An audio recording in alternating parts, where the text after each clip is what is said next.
you on your own said it started when she left the DA's office and was judge in South Fulton. They met at the municipal court CLE conference. That's what you said, correct? That is correct.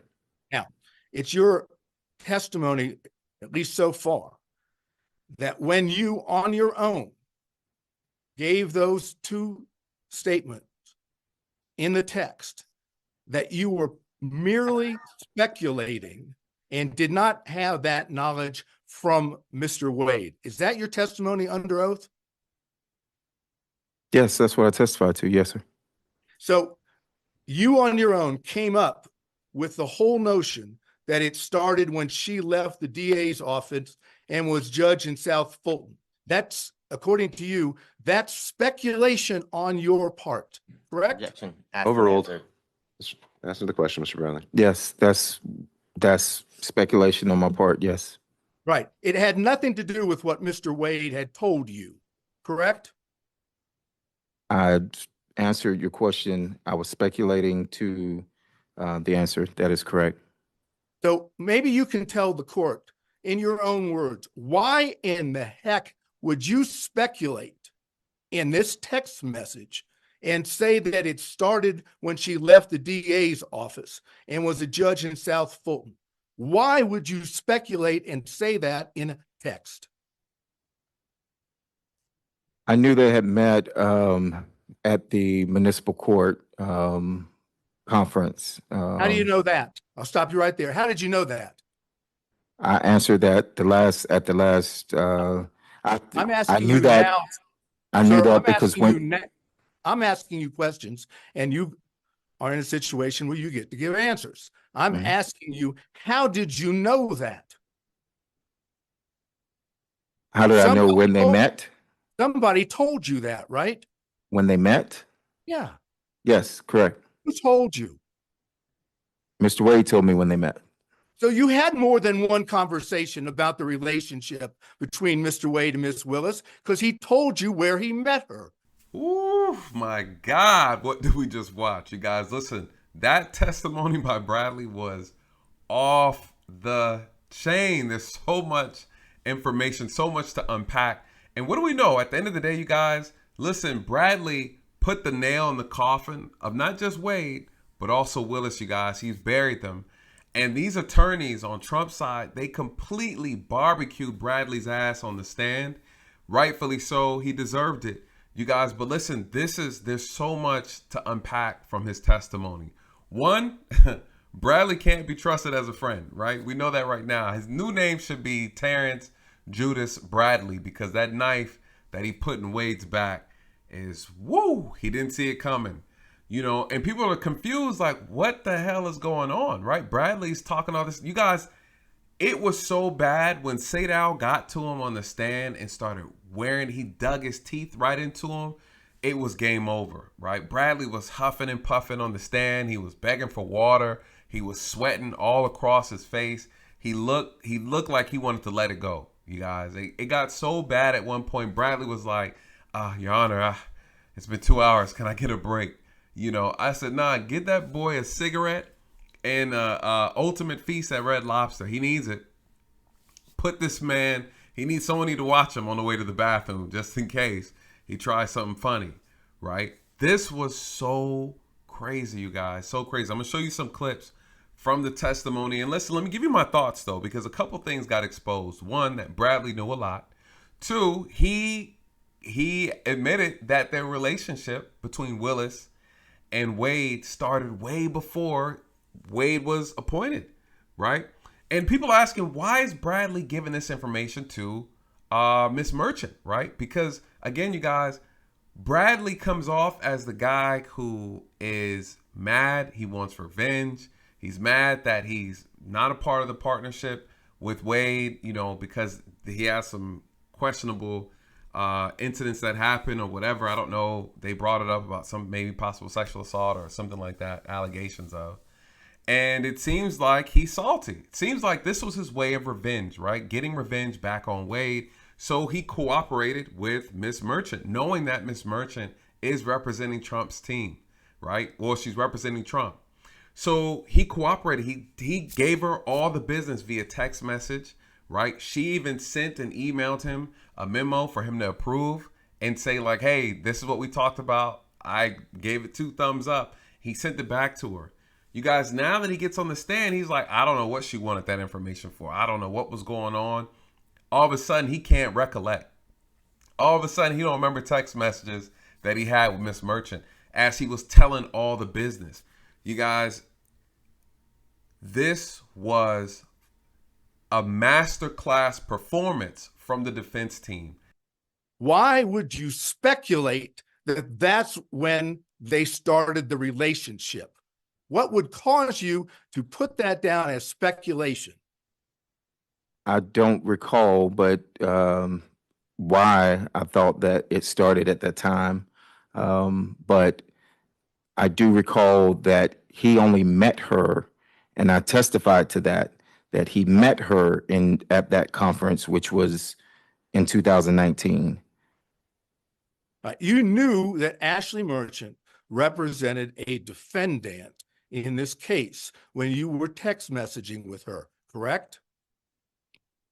Yes, I did. Yes. And you knew that the reason she was asking you questions about Mr. Wade was because she was trying to show when the relationship began, correct? No, that's not. It's not 100% what's the beginning of the correct. text message. You answered directly on your own what you now claim to be speculation, right? That's correct. So I ask you one more time before I move to the next part of this. Why would you speculate when she was asking you a direct question about when the relationship started? I have no answer for that. Except for the fact that you do, in fact, know when it started, and you don't want to testify to that in court. That's Overruled. the best explanation, isn't it? This is a completely Overruled. argumentative. That's the true explanation, because you don't want to admit it in court, correct? They tore into his left ass cheek, you guys, on the stand. And all you can see is him struggling to figure out how he's going to maneuver and how he's going to manipulate his words to lie, right? What we do know is Wade was in the courtroom and he looked shook, you guys. He looked shook. He looked like it was over with, right? He could see, it's like he could see his bar license just disappearing, okay? One thing we know, though, at the end of the day, Bradley has destroyed his credibility as a human being, right? 2, as a friend. 3, as an attorney. Who's going to hire him, right? He's proven he has no integrity at all. And he proves that he runs his mouth. So he admitted to being friends with Wade and saying we were friends for over 10 years. Could you imagine you having a friend that long, or someone you think is your friend, and they stab you in the damn back? The moment they get, he's telling Miss Merchant all of his business with Willis. He talked about them, clapping it up inside the office, Wade's office, saying that he put Fani over and started tearing her up in the office, you guys, allegedly, right? I don't want to listen. What else did he talk about? Oh man, they got him. The attorneys drilled in on the text messages saying, listen, are these not your texts? Did you not have this conversation? Yo, Miss Merchant went and printed out the text message and then called him out on the stand and was like, do you need me to bring you the paperwork, or do you want to use your phone and verify the conversation that we had? You guys, what happened? Bradley is trying to save his character, right? His character was assassinated on the stand thanks to the defense team. They bodied him, you guys. Rotisserie Bradley, barbecue Bradley. He was in there simmering and suffering on the stand. So bad he was sweating and everything, you guys. They got him up out of there. Okay. I'm gonna tell you now, this was it was so painful to see, but I was having a good time watching it. Why was it painful? Because Bradley could have ended his suffering by just being honest, you guys. He tried his best to try and, salvage a broken friendship that he betrayed, right? On the stand. What else did he talk about? Mr. Bradley, when you communicated with Miss Merchant, did you tell her any lies about Mr. Wade and Miss Willis's relationship?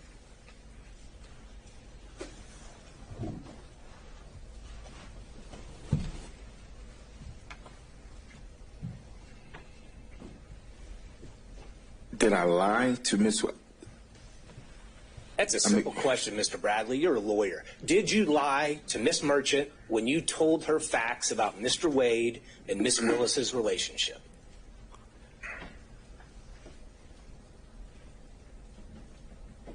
Not that I recall. I don't recall.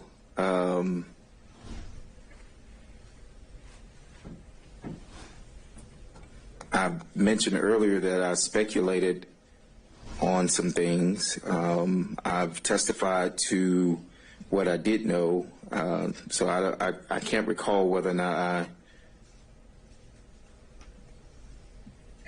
No.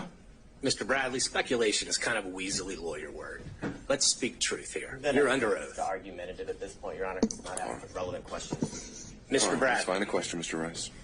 Mr. Bradley, when you were communicating different details of the relationship between Miss Willis and Mr. Wade to Mrs. Merchant, did you lie to her about any of those details? Objection. Asked and answered twice. I don't think he's answered it yet. I don't recall ever whether any of it was a lie or not Well, this time. So at the time you were communicating with Miss Merchant, you were still friends with Mr. Wade, correct?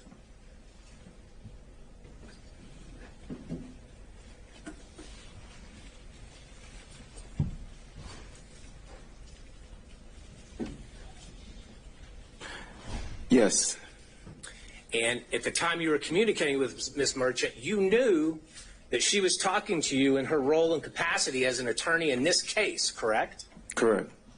And you knew that she was going to use that information to somehow benefit and file a motion and benefit her client, correct?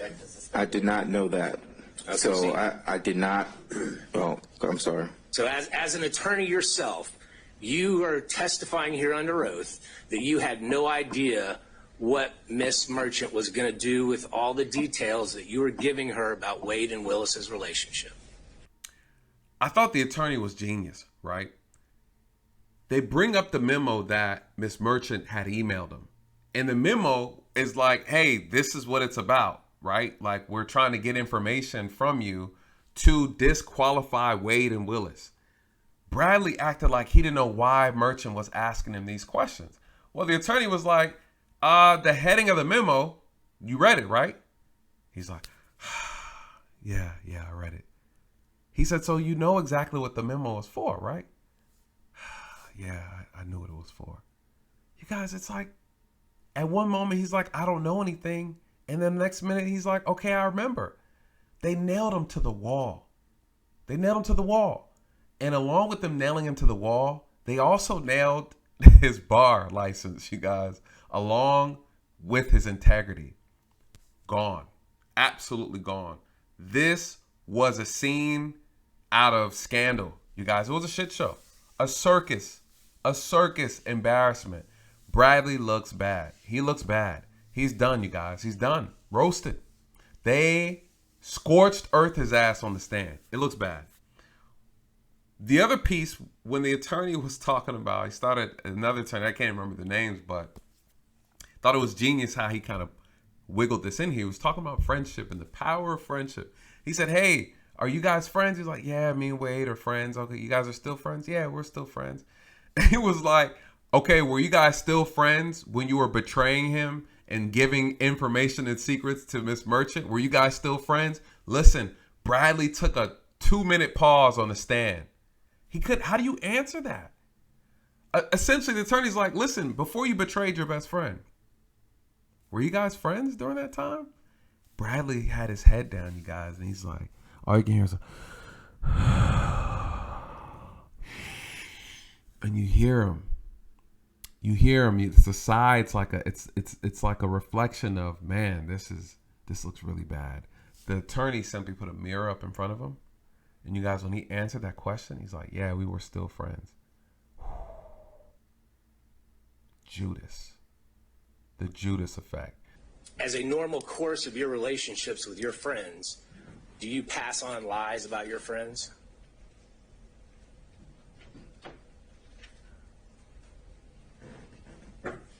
Have I passed on a lie about a friend?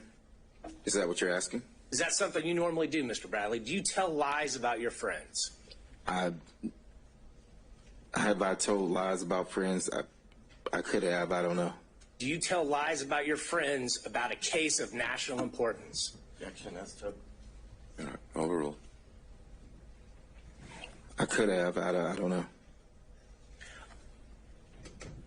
No further questions, Judge. I think it's clear. Thank you, sir. Mr. Gillum.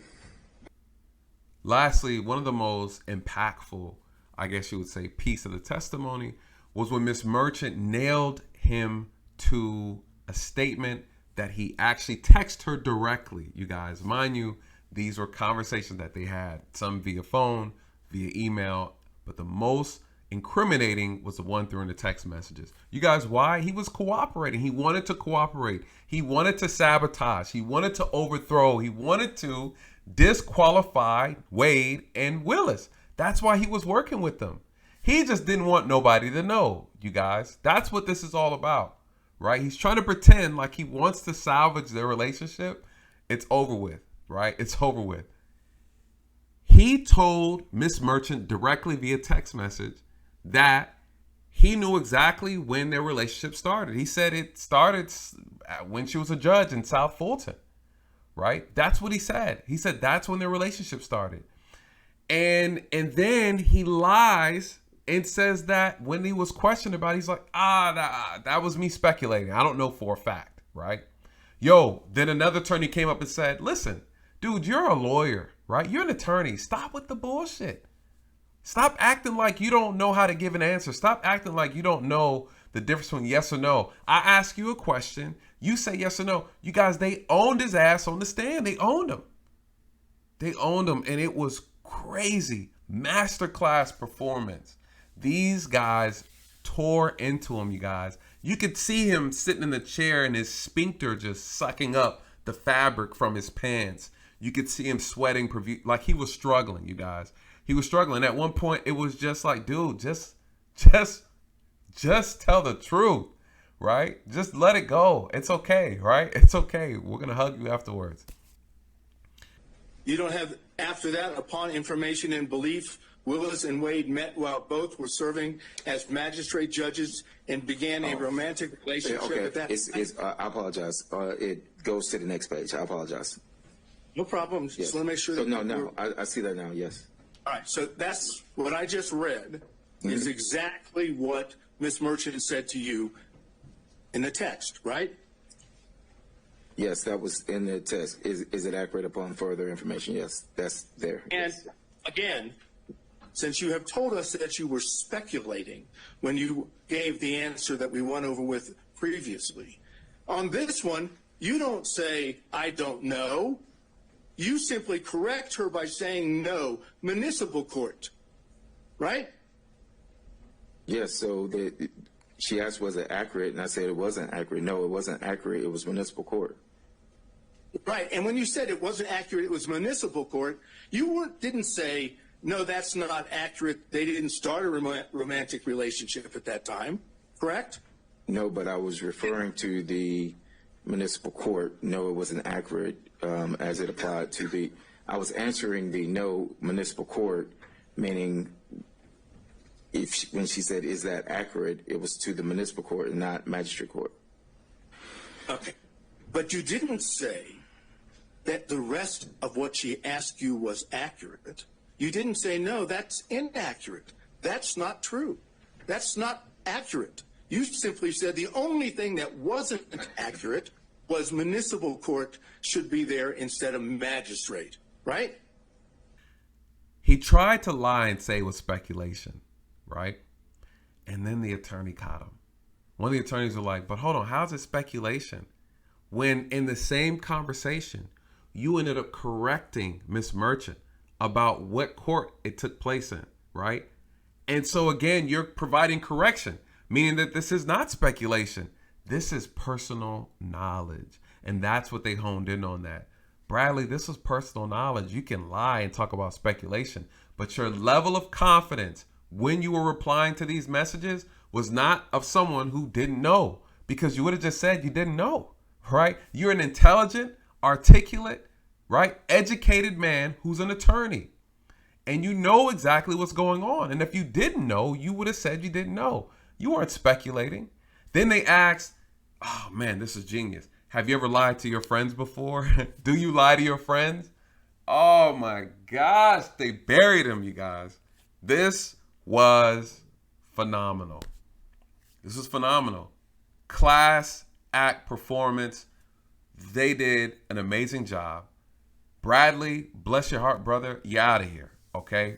And you played Judas and you got crucified. And that's actually the moral of the story. What's going to happen with Fani and Wade, you guys? We'll know March 1st. The judge said the disqualification hearing will take place. What do you guys think? Do you think the judge is going to remove them? I don't know about the judge. The judge, I don't know. The judge is giving me a lot of different mixed signals. I don't really know what he's thinking. Maybe he's playing. I don't know, right? Some people say he seems like he's on Fani's side. Some people saying he's just trying to be neutral as possible. I don't know, man. The judge reminds me of the character Marty from Ozark, right? He reminds me of the dad from Ozark. He's like, he's present, but he's not present. He's extremely irritated, annoyed, but not really assertive, but trying to be assertive, but he's getting walked over. I don't know, right? Like I can't read the judge. I'm not going to lie, you guys, but best believe March 1st, this is going to be off the chain. A lot of careers, you guys, are riding on this verdict. But not only that, I mean, the bar is looking and reviewing all this stuff too. You know, Fani embarrassed herself on the stand. She's a complete embarrassment. She's becoming and looking exactly like the person that she beat, you know, just a few years ago, Paul Howard, right? So heavy is the head that weighs the crown, Fani, right? So at the end of the day, you put yourself in a position, you talk the big game, and not to say you didn't do good things, but you made a very, very, very bad decision. And instead of just being honest, you allowed your ego to supersede your logic, right? You made this about trying to prosecute Trump instead of trying to work for the people. And at the end of the day, you chose penis over prosecution. And that's why we are here today. But with that being said, you guys, thank you so much. Listen, like, comment, share, and subscribe. Let me get your comments below. Love to hear what you think. If you haven't seen the full testimony of Terrance Bradley, check out my live. We covered it earlier today. Anyways, you guys, until next time, let these truths find you where the lies have left you. Good night and God bless.